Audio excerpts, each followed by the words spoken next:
Well, it looks like things have escalated in Afghanistan, Carano. They are now tearing down statues of political leaders that they don't like, and they're shooting people who do not cover their faces. I guess they're just a little ahead of us, a little ahead of the U.S. We're not quite there with the mask mandates yet, but give Bill de Blasio a few days. We don't shoot people without face coverings. We just shame them publicly. We kick them out of school. We kick them, fire them. If you work somewhere, like CNN, and you show up without a vaccine card or a mask, they will fire you. They just took it a step further. They're a little bit ahead of us in Afghanistan. They're now shooting women who don't cover their faces. That's no surprise. We knew things would escalate. We knew things would get crazier the more the Taliban dug in, and the more they started to stop people, prevent people from escaping, which is what they're doing now. I still have this feeling. I don't know about you. I have this feeling it's going to get much, much worse before it gets better. Hell, it's never going to get better. It's going to get much worse. The Taliban are promising to respect women's rights. You don't believe them? What do you mean you don't believe them? And then I guess it'd be the same day that they said this, that women have rights, at least within Sharia law, is the report that I just retweeted, that a woman who refused to cover her face. I'll give these people credit, man. There are little protests. There was a protest on the streets, I believe it was in Kabul, where a group of Afghanis, locals, took down the Taliban flag and put back the old flag. I mean, that's punishable by death, is it not? I mean, you get caught doing that, you die. So I give these people credit. The woman, whoever she is, who went out without her face mask, she's not going to do that again because they shot her. But we're going to see so much more of that. There are two things going on in the world right now, two big urgent stories, unfolding stories. One would be, well, I guess three, if you count whether Joe Biden shows up for his interview with George Stephanopoulos today, which should be it'll be what we expect. Biden has the questions in advance. Biden's people have worked with Steffi's people, because they're all on the same team, to coordinate this interview, which means this interview will include no surprises. They're going to give Joe Biden a chance to recite lines that he's memorized. Maybe he'll even have a teleprompter, on the set with Stephanopoulos. There'll be nothing there but love. Nothing there but love. Don't forget, George Stephanopoulos ran the war room for Bill Clinton when Clinton was attempting to destroy the lives of the women he harassed, molested, raped. George Stephanopoulos was there to take care of the bimbo eruptions.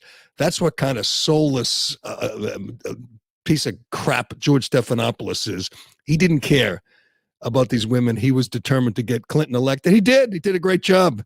Now he pretends to be a journalist, so he will pretend to interview. He will really be giving a foot massage to his pal Joe Biden today. So that nothing will come of that. We know that much. You don't think he'll get any tough questions from from Stephanopoulos about women getting shot? No, he'll get two or three tough questions, which will be all planned, all choreographed, and it'll give Biden a chance to appear presidential, to appear strong. He's desperate for that right now. There's a reason they picked Steffi, because they know Steffi will play along. They know Steffi will follow the script. So I don't expect much from that, but I do expect continued chaos, carnage in Kabul, because I don't know if you've followed this. There's lots. Originally I read there were 4,000 Americans trying to get out. Now we find out the number, it could be as much as 10,000 Americans who want to get out. Joe Biden will probably say, they don't really want to leave. They like it there. They like it. Well, the Afghani people, they don't really want to leave. They like it. So we have to get 10,000 Americans out. On yesterday, the number we evacuated was 1,100. Oh. 1,100, which means, do the math, there are 9,000 more Americans, and it's getting tougher. The airport is surrounded. If they don't want to let you leave, you ain't leaving. So they're being told to shelter. No, they're being told to shelter in place or to make your way to the airport. I mean, this is something of some a movie, whatever. The Year of Living Dangerously, as Mel Gibson tries to make it to the airport. It's one of those kind of deals where Americans, probably families, probably young married couples that are there and as as contractors, have to now find their way to the airport through. Guys walking around with RPGs looking for them. I mean, this is going to get ugly. This is going to get worse, and it's not. And it's just going to make America look so much worse every day. The chaos just reflects so poorly on us because the whole world is watching. It's all on camera. This time, the revolution is televised, and everybody's watching. And if you see an American taken hostage, American shot, killed, beaten in the streets, it's going to make a bad situation so much worse. It's going to make us as a country look so much worse because the plan was so what I mean, I don't even know if there was a plan. There's no plan. It's just let's walk out of here. But the worst part of this is please be advised that the United States government cannot guarantee your safety and security as you make this which trip. Is remarkable. They said that. Well, First of all, I think we now know who the first head to roll, the first shoe to fall. Because Biden, as we saw when he did his 18-minute reading the other day, they need some scapegoats, right? They need some fall guys. This Jake Sullivan, this pathetic, this weak, this scared, what's his title? NSA director? I think it is, yeah. How do you get that high up? Same with Tony Blinken. These are just weak, empty men. There's no strength to them. There's no sense of leadership. He goes before the cameras. I guess I'll give him credit for that because, his boss won't go before the cameras. Yeah, Vice President Kamala Harris, we don't even know where the hell she is. I mean, is she in D.C.? I mean, he's working for really weak people. So I guess we shouldn't be surprised that Jake Sullivan, see if you can get just any sound from Jake Sullivan. I've got it. He's talking about the weapons. Let's listen to Jake Sullivan talk, and you tell me if the world, the community, our allies, who, by the way, they one of the most remarkable things he said was the president has not spoken to any world leaders. I mean, I give the guy 8-9 hours of sleep, maybe 10 hours of sleep. That means 14 hours. And I guess you got like you got ice cream, you got pancakes in the morning, and sometimes Jill cuts them, makes them in shape of like an animal, like a teddy bear. That's nice. Maybe put a smiley face and bananas and chips on there. She puts the shape of a heart, and she says, "Love you," and he loves pancakes. So that's another half an hour, but that gives you 10, 12 hours to do your job. How is somebody not handing him a phone? I mean, dial it for him. Right. Dial it for him. Say here and talk to this guy. This is Macron or Trudeau, and just say hello. Tell him everything's going to be okay. I mean, it's all symbolic, right? Yeah. But this guy, I think this guy stepped out of line, Jake Sullivan, when he admitted Biden had not spoken to any world leaders. I think there was a little hush in the room when he said it because. That's unbelievable. Incredible. It's incredible that he wouldn't just talk. And I guess since this stooge, Jake Sullivan, admitted that, someone handed Biden the phone. They paused Wheel of Fortune, which he loves. He sometimes even guesses it right. Can't do Jeopardy anymore. Oh God, no. Jeopardy. He doesn't even understand the questions. I mean, you're supposed to answer it in the form of a question. What kind of crap is that? He doesn't like that. But he loves Wheel of Fortune, loves Vanna White. She's still on there? I think so. Yeah, Last I looked, yeah. Oh, she loves her. Yeah. I mean, he would love to smell her hair. Love to sniff her hair. So they hand him the phone. They say, Boris Johnson's on the line. He probably said, Boris who? And then said, hey, everything will be okay. Just symbolism. That's all it is.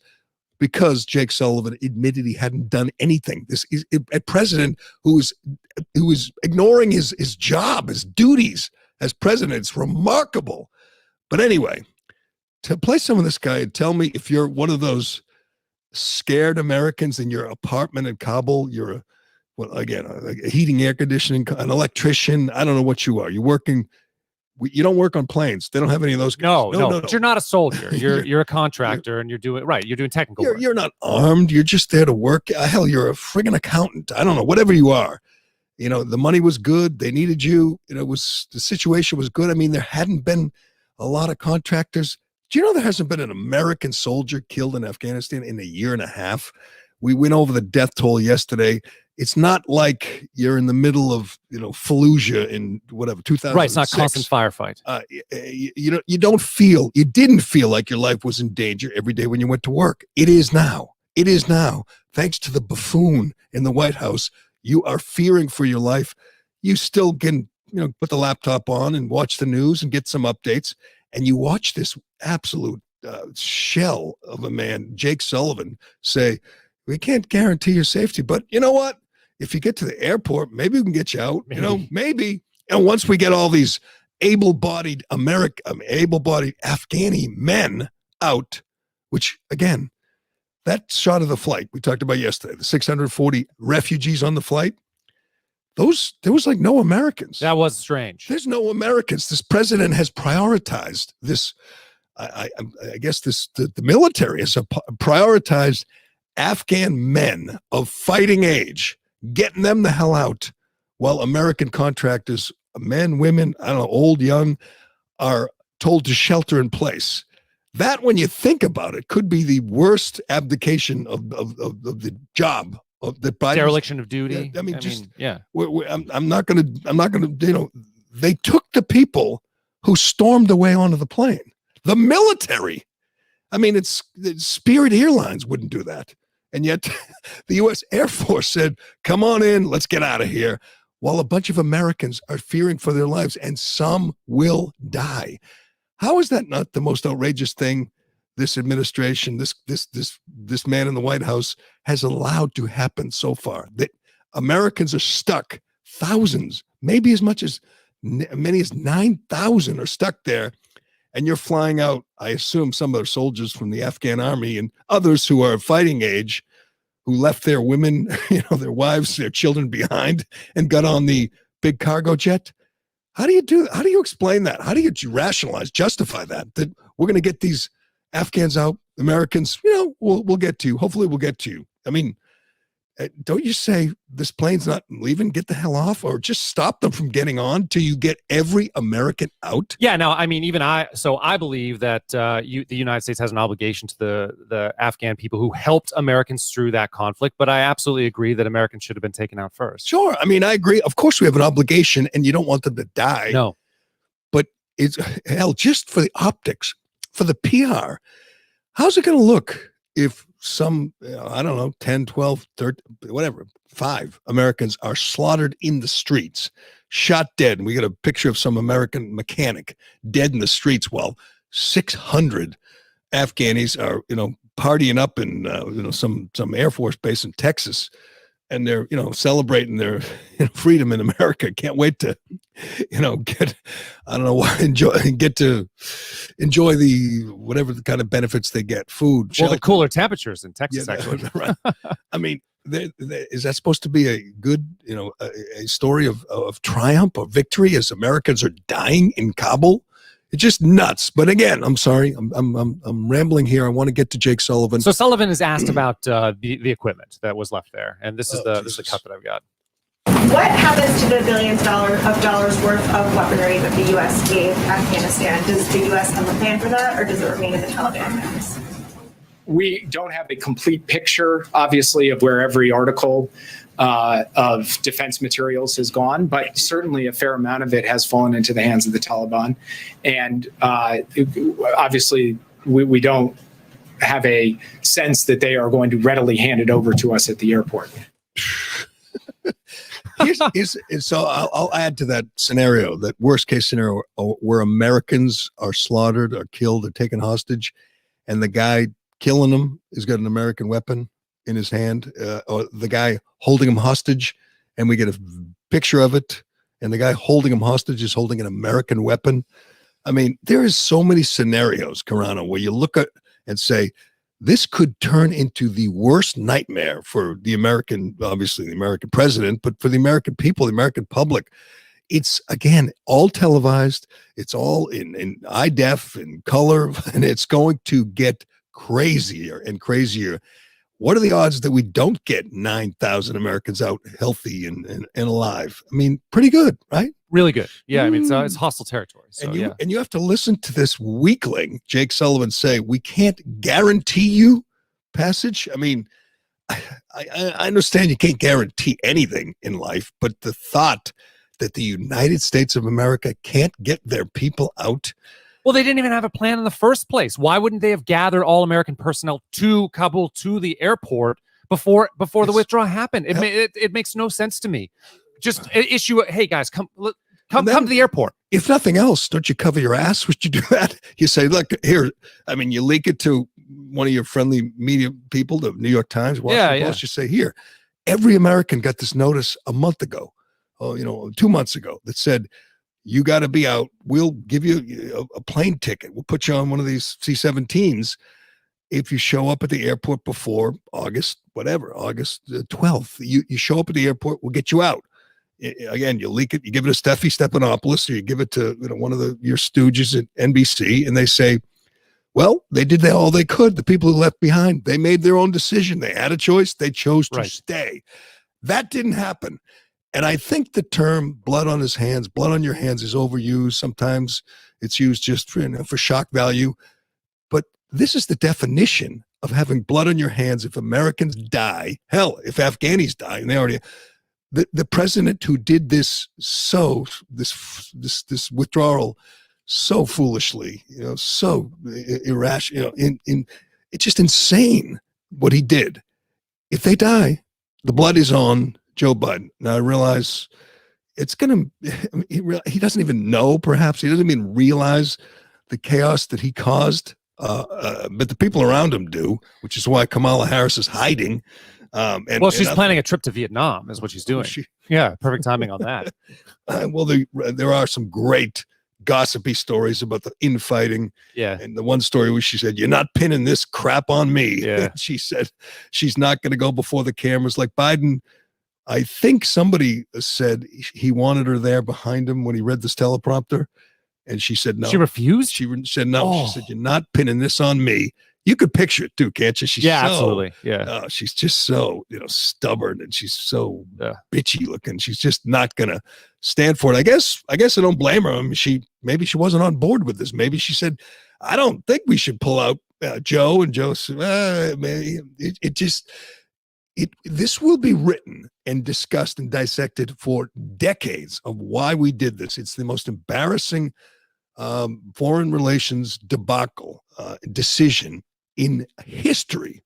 And we will, I realize the media will spend day and night trying to spin it, trying to help Biden, trying to run cover, trying to do PR for him. But historians will look at this and be baffled. And they're not going to be able to do it. So I remember, after 9/11, when the bombing of Baghdad began, was that maybe 2003 or 2002 or 2003 by the time that happened, right?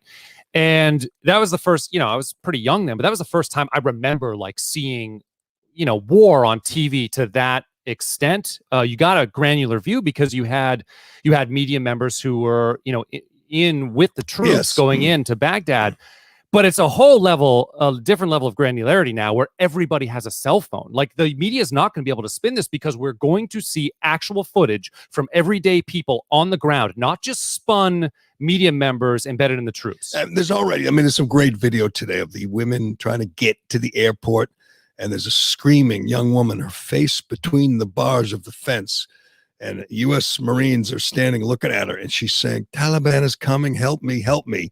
It's heartbreaking. You just picture the hell her life is going to be because she's not getting in. They're just standing looking at her. And I don't think, the plane was full of men. So the women we know are left behind. That's the kind of the way they treat women, apparently, on both sides of this dispute. They don't really consider women equal, and they don't really make them a priority to get them out alive and well. So they left them behind. And now I guess we won't see them. Their faces will be covered.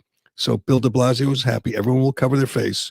Women, they'll stay home. They won't go out. They won't go to, coffee shops or restaurants and, risk COVID. They will be home virtually enslaved, thanks to Joe Biden. couple things which were just again, we're going to see violence, we're going to see carnage and chaos. That's no question, and we're going to see hostages. That's no question. But there will be some levity here, Carano.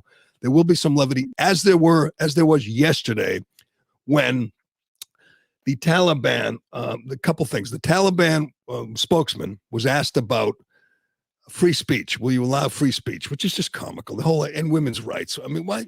We know what they are. We know who they are. Even Biden was asked a month ago, "Do you trust the Taliban?" He said, "Of course I don't trust the Taliban. You shouldn't trust the Taliban." So of course, there's not going to be women's rights. There's not going to be free speech. It's absurd. But I do have to give him credit, man. I have to give one of these Stone Age savages, I don't even know which one, when asked about free speech, and he said, well, you don't exactly have free speech in your country. You got Facebook. Right. You got Facebook censoring people. This is the Taliban who proudly act like it's still the 6th century, proudly, who we talked about yesterday. One of the Taliban guys was smashing a TV because they don't embrace modern technology. But he was smart enough to say, you guys are going to lecture us on free speech when your big tech tyrants, our big tech fascists are censoring people every day. I thought that was pretty notable. But my favorite part from yesterday, because let's be honest, it's an issue. They're toppling statues now in Afghanistan. People they don't like. Yeah. And are any of the American media or the Democrats coming out, against statue toppling? Oh no, they can't do that with a straight face. They have more shame than that, don't they? I'm waiting to hear the first Nancy Pelosi or whoever, some Joy Reid, or to come out and say, "Isn't that awful? They're tearing down statues, defacing statues." After we watched them do it here for a year and a half, as I tweeted, I say, next thing you know, they're going to ban, Aunt Jemima and Uncle Ben. They're going to take Dr. Seuss books out of their libraries, because they're theocratic fascists. Things have sure changed since the last time the Taliban was in power. We weren't tearing down statues and censoring, banning former presidents from speaking on social media.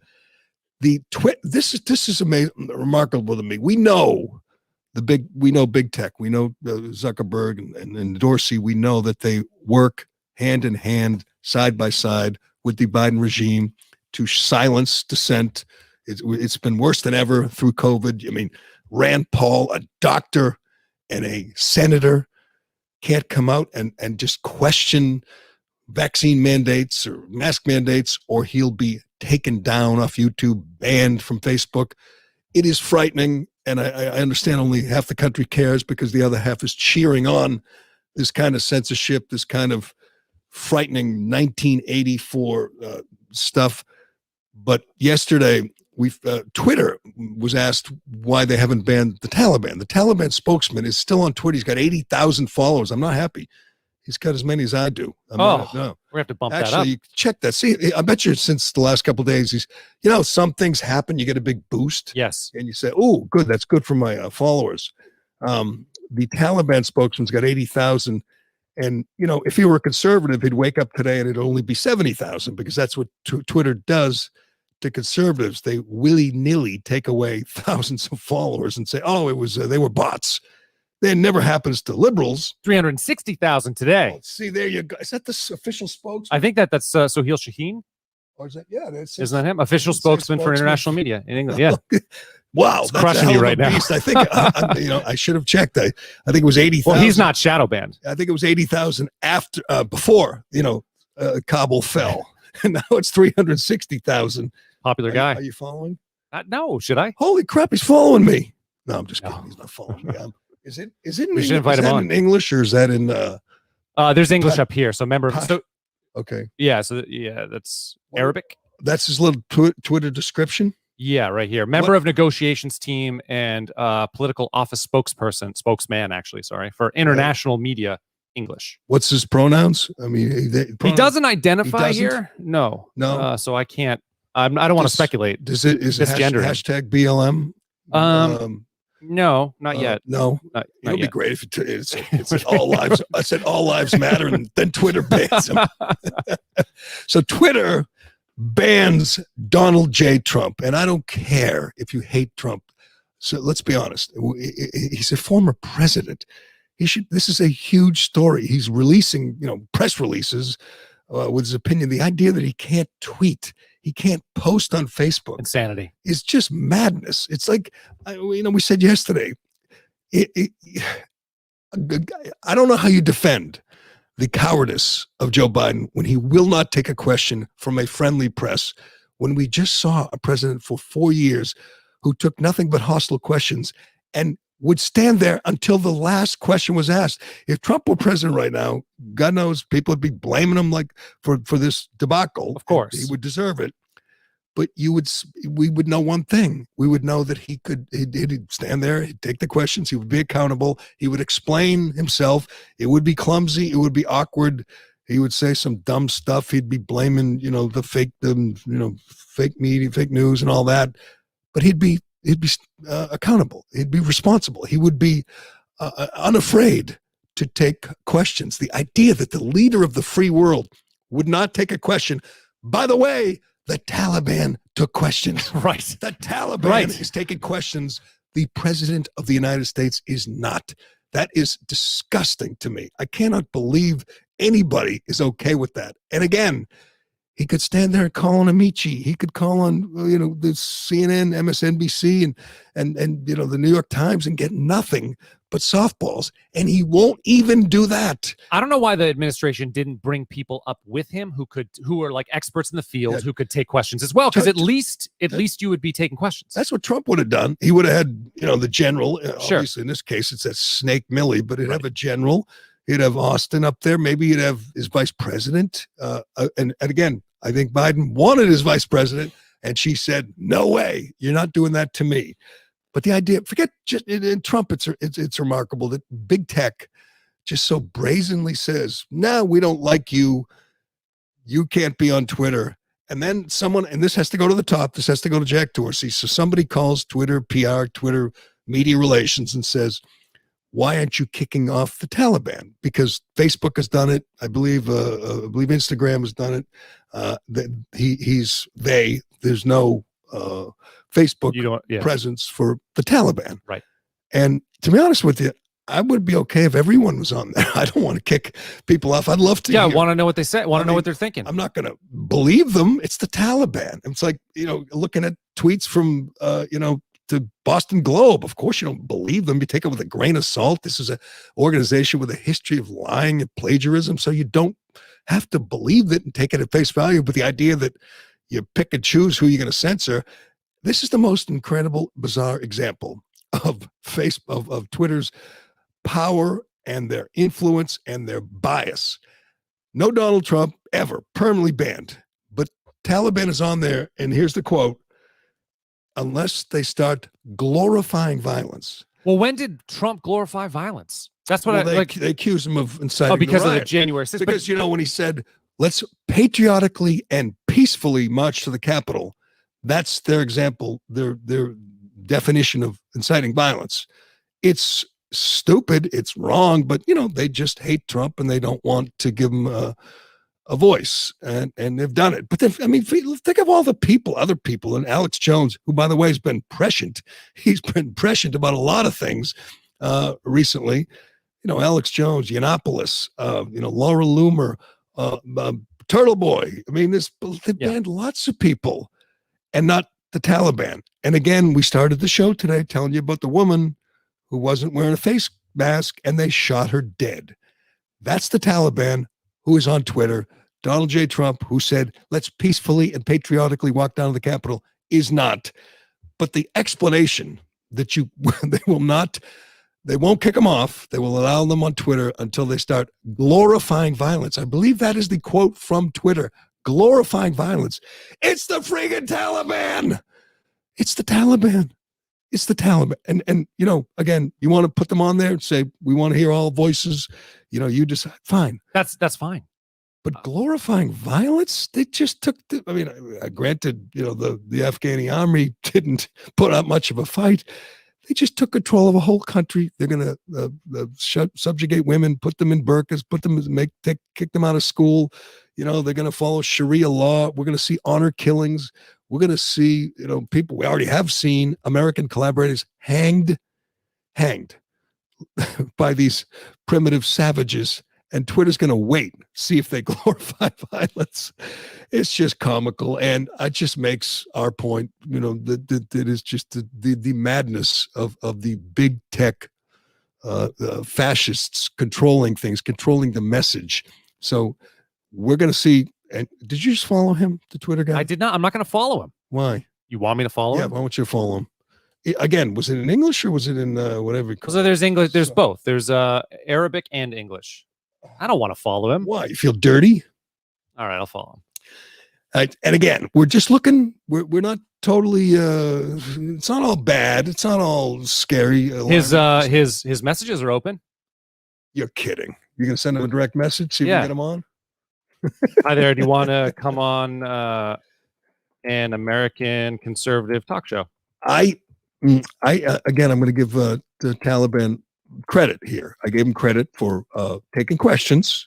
I mean, they're lying, but they're taking questions, unlike our coward in chief. But they also deserve some credit for a brilliant troll job and a sense of humor. If we know anything about the Taliban, we know they got a sense of humor. This was funnier than anything I've ever seen Stephen Colbert say. Anything I've seen, I've heard from Jimmy Kimmel in the last 4 years. I think they posed for a picture that went viral.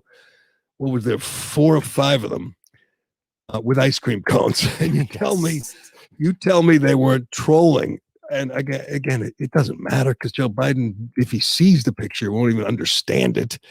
But they are trolling our president, the leader of the free world, the most powerful man in the world, the guys that just took Afghanistan with barely firing a shot because of the foolish decision by Joe Biden, are holding up ice cream cones and kind of saluting, toasting their victory over. Let me see if I can find it. It made me laugh out loud. Somebody said, even with ice cream cones in their hand, they look like they could slash your throat with the waffle cone. They have that look. But we're going to get a lot of that. Apparently, they're a little more tech savvy than they were 20 years ago. It seems to be, the case, at least with the phones. So we're going to get a lot more of that in the coming days, and hopefully there'll be much of it will be, lighthearted and funny because they're the Taliban. And not so much shooting women dead for not covering their faces. The first order they gave was you had to wipe out any image of a female in Kabul. I believe in the whole country. Like they don't believe that women should be seen. That's why they have burqas or stay home. So any ad, like any billboard or like a not nail salon. I don't even know if they have those, but like beauty salons. Right. Or stores. Where you see a woman with a haircut, all that. Who had a picture of somebody, some beautiful model, like Megan Rapinoe in the window. The Taliban, whatever they call them, the theocratic, enforcers, had to go out and paint over any picture of a woman. Imagine that's your priority. Yeah, right. Yeah. Oh, we don't have the infrastructure. We're having running water issues. We haven't secured the location yet. But let's go spray paint over some women's faces. But there will be these horror stories, and again, we talked about this yesterday. Some of them will be embellished to rile up, the one side or the other. But there'll be horror stories of them cutting off people's hands for stealing an apple, or cutting off the fingers of women who got fingernail polish, or beatings, stoning a woman to death because she, looked at a guy who wasn't her husband, or a guy who's like 70 years old marrying a 9-year-old girl. There's going to be these horror stories. And I don't think, even if they're really, really horrific, I don't think the American public is ever going to have the stomach for, going back in. I mean, they're going back in to get our people out. I believe it's 7,000 Marines heading back in. Yeah, if they're not already there. But probably there to get our people out, which is what people want right now. But even when we hear those horror stories, I don't think people are going to say, let's send in the 50,000 ground troops. That will never happen. I I don't think people in the United States have the stomach for another one of these wars in a hellhole that's not worth fighting for. Well, it didn't work for 20 years. What would make the American public think that's going to work now? I think you're exactly right. There's no way. But it's so disingenuous when you have U.S. leaders who are issuing warnings to the Taliban. Oh, we're gonna you got to you. follow. Yeah, you better follow. UN human rights and all. That's like what there's no teeth behind I'm that. going to guess there's a large portion of the Taliban would love it if the U.S. went back in. Say, come back in. We'll take you on. Another imperial power taking on these 6th century savages. They've it's the graveyard for these imperial powers, and they wear that with honor. If they're not fighting the U.S., what are they doing? Are they building wastewater plants or schools, or what do they do if you're the Taliban? I mean, it was tribal before, so who knows? Who knows what's going to? It's still tribal. It's still tribal, and there'll be all kinds of tribal factions fighting each other, which is the definition of a place that you don't want to get involved. You don't want that kind of quagmire for the U.S. military. The polls have shifted, though. There are more people who are against withdrawing just because the withdrawing is such a disaster. They still want out. Yeah. Of course they want out. Everyone wants out. But when you screw it up this badly, you say, wait a second, we don't want to do that. Well, it's too late. I mean, you can't. There's nothing you can do now that's mostly withdrawn. Like the genie's out of the bottle. But when you think about it, and we've been talking about this all week. Say there were 2,500 troops there, which is the level Trump drew down to. 2,500 troops. You got an Air Force base. You have relative peace in the country. Again, a year and a half, not one single death in combat. People dying were the Afghani military, not the U.S. So they're essentially in a leadership or advisory role. What's the difference? And again, I'm all for getting out. That it is just an awful place. It's not worth saving. You can't, grow democracy there. You can't nation build there. They don't want you there. That's not how it works in a place like this. They're not looking at, watching whatever Real Housewives and saying, yeah, we want to be like them. They're not. It's not worth saving because you can't save it. But what's the difference in a force of 2,500 in Kabul or on Bagram and the troops in South Korea or the troops in Germany or the troops in Okinawa or the troops in, any other or the troops in Africa? I mean, I brought this up yesterday, I think, and I don't think it rung as true for you as it did for me, but it seemed very weird to me that he said we had to pull out now because that was the end of the agreement. It's like, well, just extend the stupid agreement and make sure we can get everybody out first. Like, how hard is that? I mean, I'll never understand this. Maybe we'll never get an explanation. We're certainly not going to get one from Biden today with Stephanopoulos. But what was the problem with saying, let's do it right. Let's take a couple months. Let's make sure every American is out, safe, alive.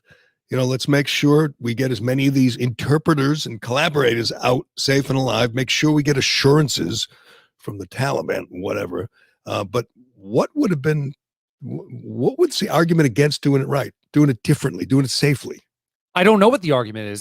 The rush seems very weird. I mean, we just spent 20 years there, but you can't draw down slow enough to ensure the safety of your own people. And he's not trying to win anything. There's no election. There's not even a midterm. No. It's not like is he distracting from something? Was he afraid that, the Hunter Biden laptop was going to explode all over the, front pages? Because it's going to come in this. Yeah, but this is a way worse disaster than that. You'd rather that if you're him, I would think. I mean, the wag the dog theory is always in play, and it's coming. It's coming, people. He is going to blow up something or someone real soon to distract from this pathetic display, this pathetic withdrawal, this blunder, this gaffe that is just historic. Joe Biden or the people around him, they're going to say, we got to blow up something, whether it's in Syria or in Afghanistan. I don't know, but it's coming. Get ready. There will be a wag the dog moment really soon, and lots of other really incredible, bizarre, violent, insane moments real soon.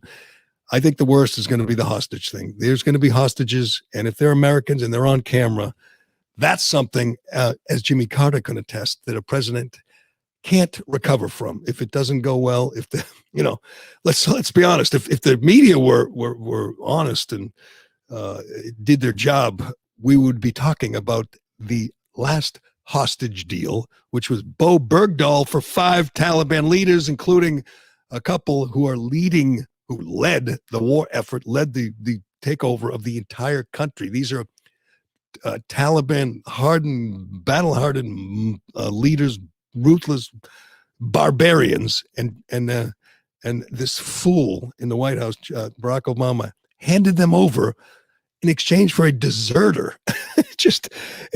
That deal is just incredible when you look back on it. I'm not sure. I mean, would this even happen if we didn't give them back their leaders? I don't know. But I mean, no one cared about Bo Bergdahl, but his parents, who went to the White House and started talking in Arabic. It was so bizarre. This loser, this deserter, who nobody cared about, in exchange for 5 leaders, officers in the Taliban army. Taliban are tough negotiators, I'll tell you that. I know. What? Yeah, but they still have people that'd like to get out, and now they got 9,000 Americans to trade for them. So get ready for the hostage situation. But that's only half the news from yesterday that was so bizarro, so dystopian, so Orwellian. We got to get to the latest COVID measures and the state of New York City, the current state of New York City, where we now have Jim Crow. Oh, I'm going to quote a great man, Jim Crow 2.0, Jim Crow on steroids in New York City. How about this? Jim Eagle. It's like Jim Eagle in New York, but we will get to the latest COVID insanity.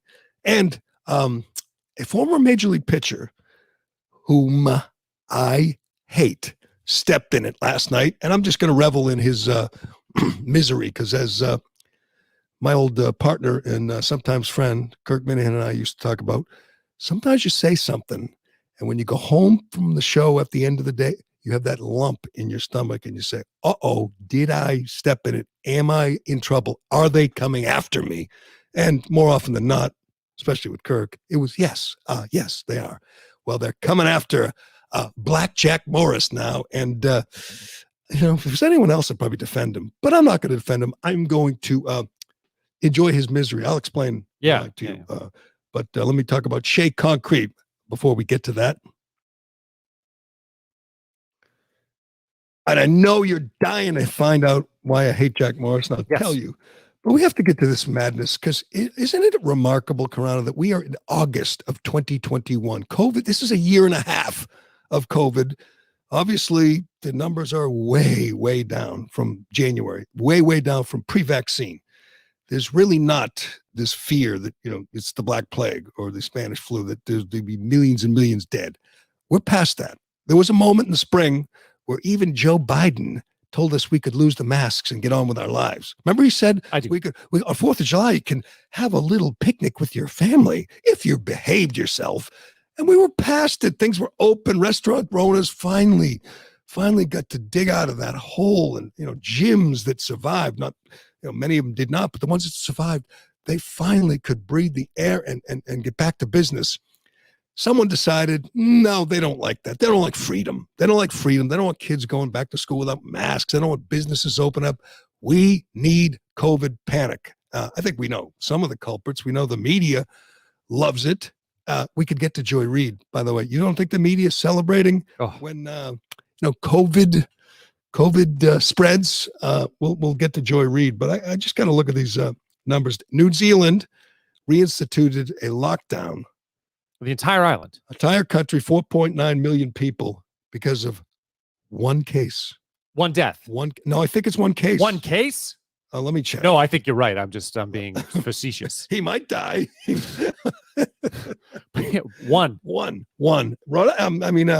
Australia, it's similar. I'll get you the number on Australia. I told you, New South Wales has had something like no deaths on the rolling 7-day average, 0 deaths, and something like 4 cases. Yeah, it's crazy. People aren't dying. I mean, they're pretending. The media's talking about ICUs are overrun. That's a lie. Kids are dying. That's a lie. New Zealand, 5 million people, one case. So they're locking down the country. Australia, as we told you yesterday, they're ordering people to drink their drinks through their masks or they'll be arrested. and I believe do you have that Australia? Australia has 25 million people. 25 million people. And how many deaths? Get the latest. There's nobody dying, but they're locking everyone down and making you drink your drinks through the mask. Now, we have the story about a guy who tested positive, and they send in, stormtroopers to take him away, to put him, I don't know, in a camp. I don't know, you might even call it a concentration. Yeah, I've got the sound on that too. So Australia, a country of 25 million, has had 492 cases. Their 7-day average is 373 cases. That's like one dorm at a college. The bunch of kids get it. It spreads. It's like that's a little more than I have the death numbers too. That's a little more than the outbreak from Barack Obama's 60th birthday party for himself. How many deaths in Australia yesterday? 0. 1. Oh, 1. Rolling 7-day average 4. So, and you know what? The average age, I believe, in most places has gone up. Well, I saw like a whole bunch of charts and graphs yesterday in the United States, and if you look at the graph, it's precipitous. Of course, the percentage of people who die of COVID, I mean, up to 2 or 3% if you're 75 or 80 years old. But anybody under 60, it is point X percentage. For my age group, it's 0.4%. Is the death rate if you get COVID. It's so small. And it's less than the flu. it's less than suicide. It's less than overdoses. The idea that we're in some incredible state of danger it doesn't even take into account the comorbidities too. I was just looking at gross numbers there, but those the people who die have immunity compromised situations. So it's people who aren't healthy to begin with anyway, which is still tragic, but it's not a situation where we need to lock down an entire country. Certainly not in Australia with 4 deaths. Okay, now do New York City, because New York City, they're not dying there either. It doesn't matter when you're talking about a blue state tyrant. They don't want to miss this opportunity. Don't let this crisis go to waste. To crack down, to control the population. And if you saw de Blasio a couple days ago, 2 days ago, the newest restrictions went into effect in New York City. And de Blasio is stupid. He doesn't come across as a smart guy, as a real learned guy. I didn't know that he didn't bathe. Tucker Carlson went off on de Blasio last night and said he doesn't bathe. He smokes weed, he eats junk food, and he doesn't wash, which is, I guess, from his hippie days or something. So that guy is telling the people in New York, some of the masters of the universe, people on Wall Street, this is the capital of the freaking free world.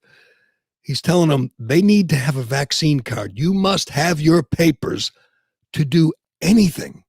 Look at the list of things. It's essentially anything. To get a slice of pizza at some Sbarro's, to go to Dunkin' Donuts or Starbucks or whatever for an iced coffee today. If you're going indoors, I guess those hot dog vendors are exempt because it's there you go. Indoors. Yeah, that's good, at least. So you go in a pizza place for a pizza, you need to show your papers. You go to get a cup of coffee, a nice coffee, you need to show your papers.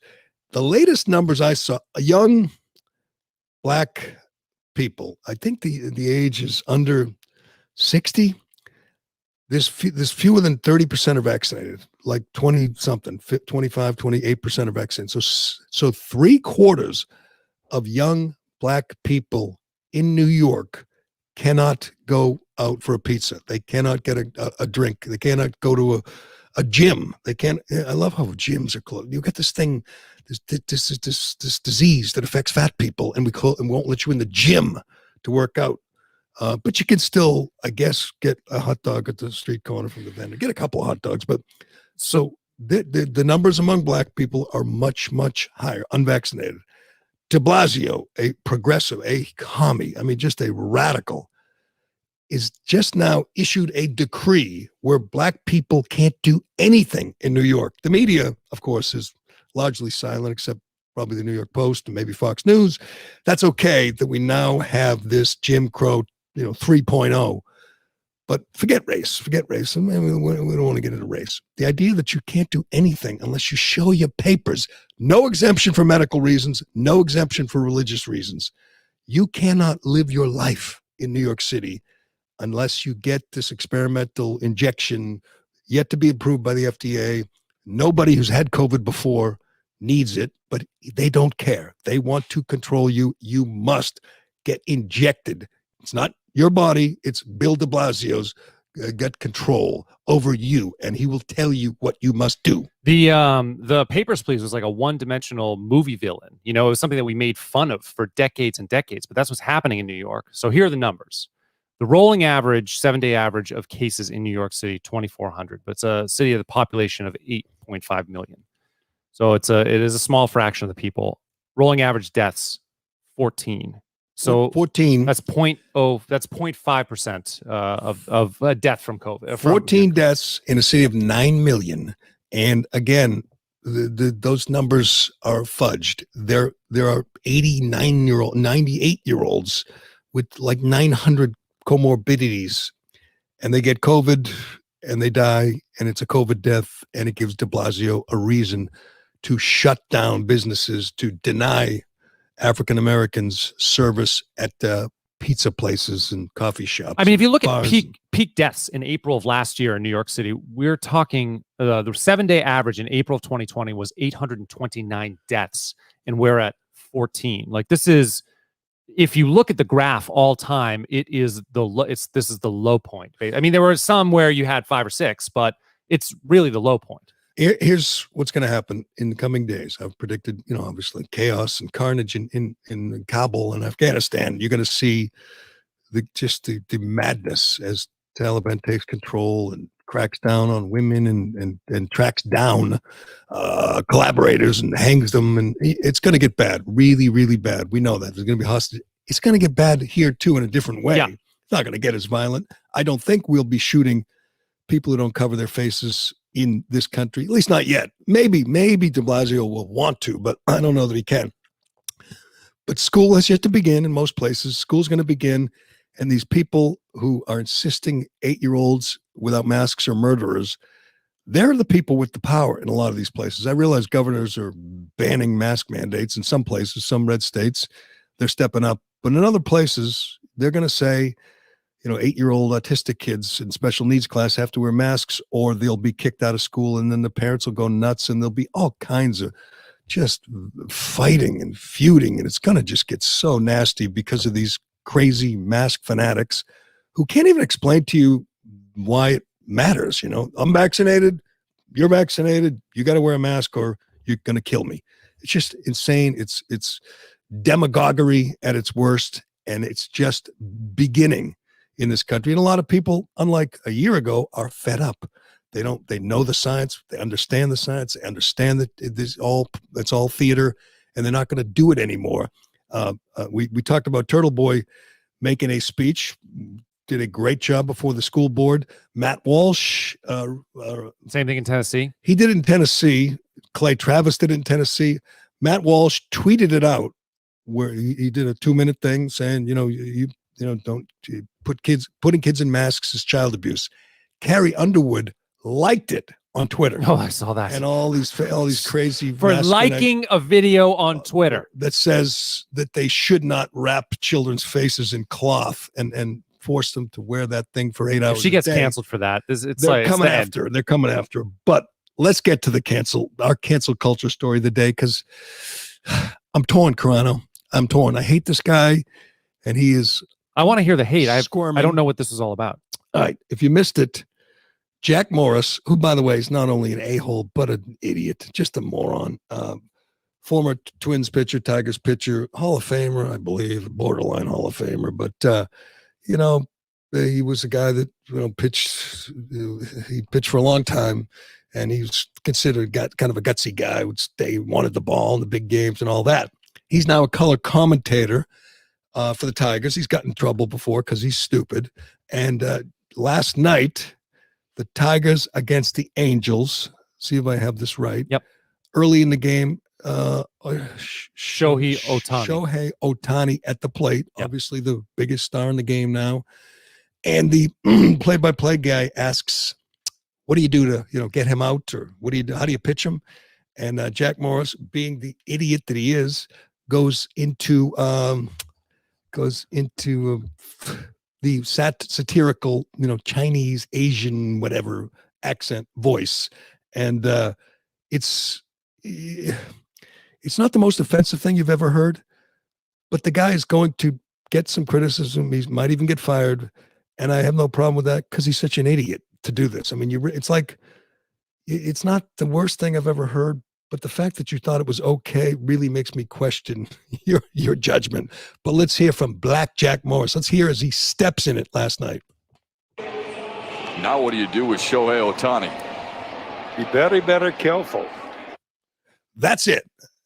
What does he say? Very, very careful. Something like that, yeah. We know people, Christian Fourier at my old station got in big trouble for doing something similar. And at the time I said it, it's childish. I don't think it's not like, using the N-word, or, I mean, there's just things like Nick Cannon said, that white people are inferior and you have no empathy because they're, you're militant. I mean, Nick Cannon essentially spouted Louis Farrakhan. He did. Louis Farrakhan's doctrine. And it was the most offensive thing you'd ever hear from a celebrity. I think he got, suspended for like 3 days. He's back. He's making tens of millions of dollars a year. Everyone says they're cool with it. That was real, that was real offensive rhetoric. This is just a dummy trying to be funny. And they played it on ESPN this morning, and there's people tweeting about it. We just, did you retweet Keith Olbermann? Because I didn't. Keith Olbermann goes after him because I guess Morris is kind of an idiot who does stupid things all the time. Keith Olbermann goes after him. He had to apologize later in the game. It's one of those lame, I apologize if I offended anyone. But I'll be curious to hear whether he gets canceled today. And I will not care, and I will tell you why. This is true, and it's bizarre. I'm on the field before a game, batting practice going on, warm-ups at Fenway.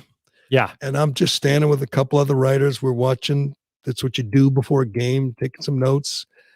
And suddenly the lights go out. I mean, literally, I get knocked to the ground. I get punched in the back of the head, knocked to the ground. I'm seeing stars. I'm getting up. I don't even know what happened. I'm looking around.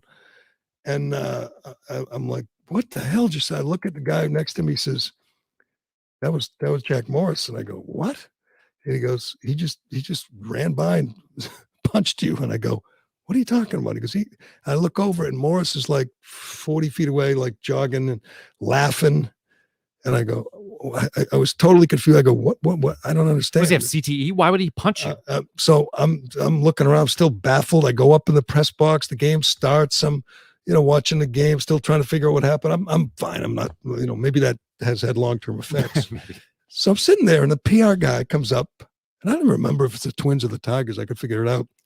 PR guy says, you got a minute? I go, yeah. He goes, Jack Morris just sent me up here to apologize. He doesn't know why he did that, and he feels really bad. Was he drunk? Is he a like, drug user? It was like an hour. No, he's just an idiot and a psycho. And I never heard anything from him again. And I was like, I never saw him in the clubhouse after that. And I never went up to him. I never understood what happened. He just knocked me down and knocked almost, Well, he blindsided you. I mean, blindsided me just because I was standing. I didn't know him. I never had dealings with him. There's nothing I did or said. He didn't know me. He just was running by and decided, kind of like when you see these videos in the streets in New York, when guys just walk by and punch some old lady. Yeah.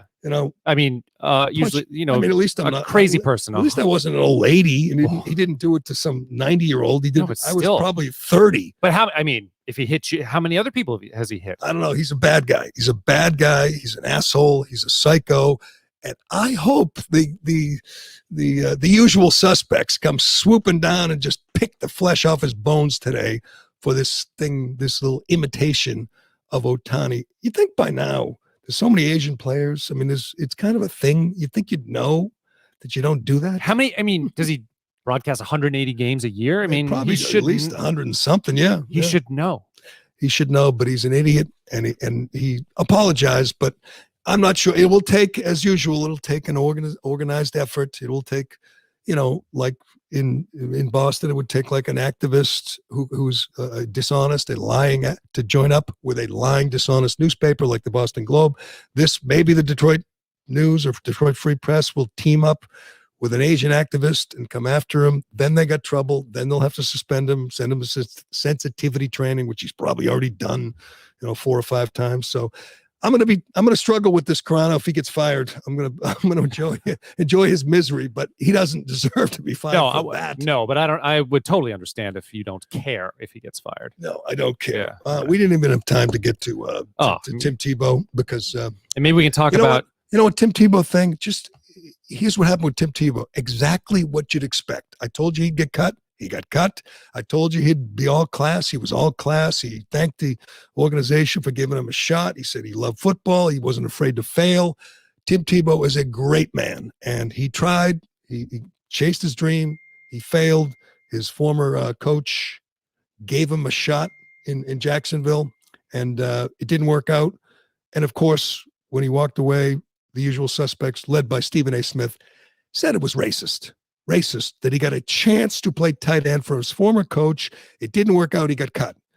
And his only example is really Kaepernick. And Kaepernick was on the decline before he did all that stuff. Doesn't matter. Kaepernick would never agree to play for the minimum. He would never agree to switch positions. He would never agree to, try to play special teams. All the things Tim Tebow agreed to before he got an opportunity. Didn't make a lot of money. He got cut in preseason. Of course you'd get a shot whether you're and the idea that in sports, in football, that they're giving white guys chances and not black guys is so bizarre. It's such a reach. I'm disappointed in Stephen A. Smith. It's just dumb. I mean, I expected from, whoever from was it with Kellerman? Bomani Jones. Yeah, he's with Kellerman saying, this wouldn't happen to a black guy. You know what? Colin Kaepernick today could say, I would love a shot to play wide receiver or tight end. Or, I'll come for the minimum. I will not, cut me, whatever. I will not be a distraction. I will not, talk about whatever police brutality. I will not wear my piggy socks. I will play for the minimum. I will give it a shot. If it doesn't work out, you can cut me. He'd get a shot. Maybe it's too late now, but he would have gotten a shot. The idea that football, that the NFL is anything but a meritocracy is just so stupid. And you know what? I think Stephen A. knows that. He's just trying to follow the script at ESPN. Make everything about race. I know not every coach is like Belichick, of course, but I can't imagine a world where he gives a crap what color of your skin is. He wants to win. I mean, Urban Meyer's a pretty successful coach too. You think the idea that Urban Meyer cared what color? I mean, he loves, obviously, Tim Tebow. He was a great player for him, but whether it was Florida or Ohio State, whatever, even now, the idea, if he made the team and he really sucked, maybe you could say that. Maybe you could say they're playing favorites. He got cut.